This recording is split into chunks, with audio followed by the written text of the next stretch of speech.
आप सभी श्रोतागण को हमारे YouTube चैनल पे हार्दिक अभिनंदन और स्वागत। आइए जानते हैं ब्रह्मचारिणी पूजा, नवरात्रि के दूसरा स्वरूप देवी माँ ब्रह्मचारिणी का पूजा।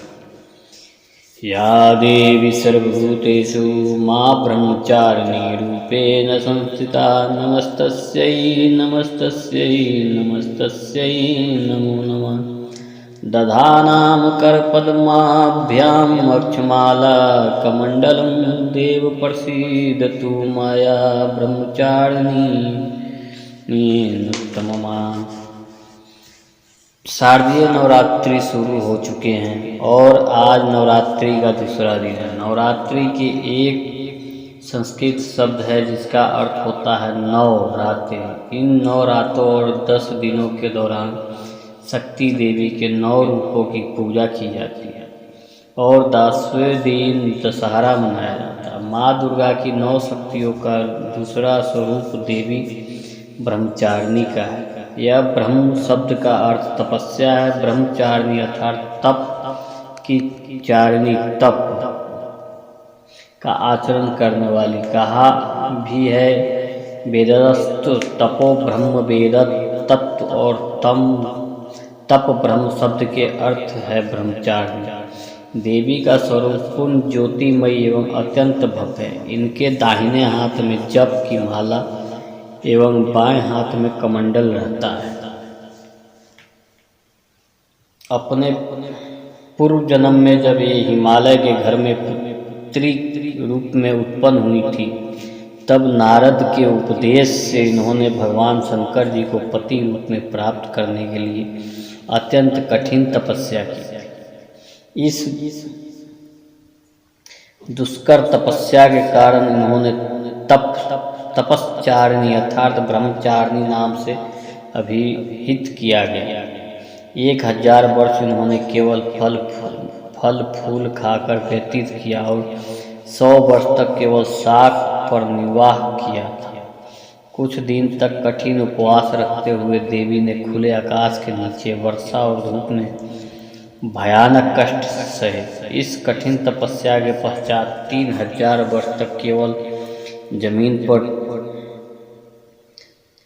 पर टूटकर गिरे हुए बेल पत्तों को खाकर वे भगवान शिव की आराधना करती रही। इसके बाद उन्होंने सूखे बेलपत्रों को भी खाना छोड़ दिया और कई हजार वर्ष तक वे निर्जल और निराहार तपस्या करती रही। पत्तों को भी खाना छोड़ देने के कारण उनका एक नाम अर्पणा भी पड़ गया।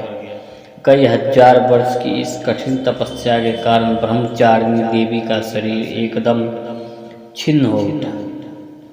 उनकी यह दशा देखकर उनकी माता मीना अत्यंत दुखी हुई और उन्हें इस कठिन तपस्या से विरक्त करने के लिए आवाज़ दी।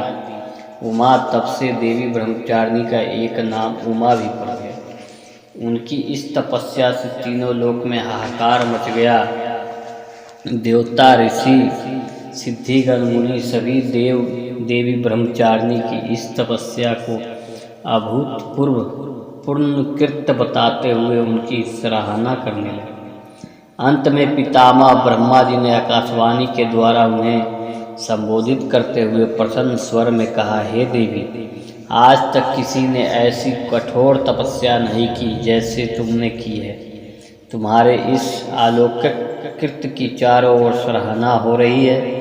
तुम्हारी मनोकामना सर्वतोभावेन परिपूर्ण होगी। भगवान चंद्रमौली शिव जी तुम्हें पति रूप में प्राप्त अवश्य हो। अब तुम तपस्या से विरक्त होकर घर लौट जाओ। शीघ्र ही तुम्हारे पिता तुम्हें बुलाने आ रहे हैं। देवी ब्रह्मचारिणी की आराधना से अनंत फल की प्राप्ति एवं तप, त्याग, वैराग्य, सदाचार, संयम जैसे गुणों की वृद्धि होती है। जीवन के कठिन संघर्षों में भी व्यक्ति अपने कर्तव्य से विचलित नहीं होता। माँ ब्रह्मचारिणी देवी की कृपा से उसे सर्वत्र समृद्धि और विजय की प्राप्ति होती है। लालसाओं से मुक्ति के लिए माँ ब्रह्मचारिणी का ध्यान लगाना अच्छा होता है। प्रेम से बोलिए माँ ब्रह्मचारिणी की जय।